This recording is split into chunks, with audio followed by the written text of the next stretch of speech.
So this is a short video for Drew. He asked what camera mount I'm using for the GoPro. And if you can see, it's made by GoPro. It's one of their suction cup mounts. And I just place it on the back window.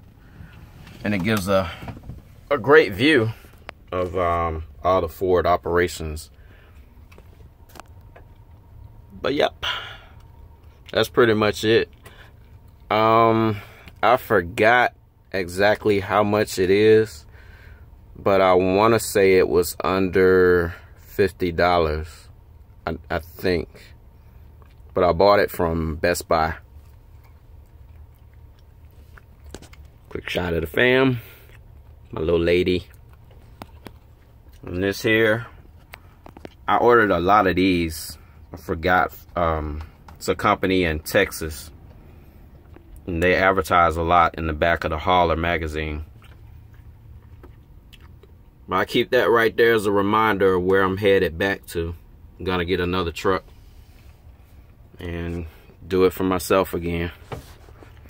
But yeah, that's pretty much it, brother. If you can see it. It actually swivels.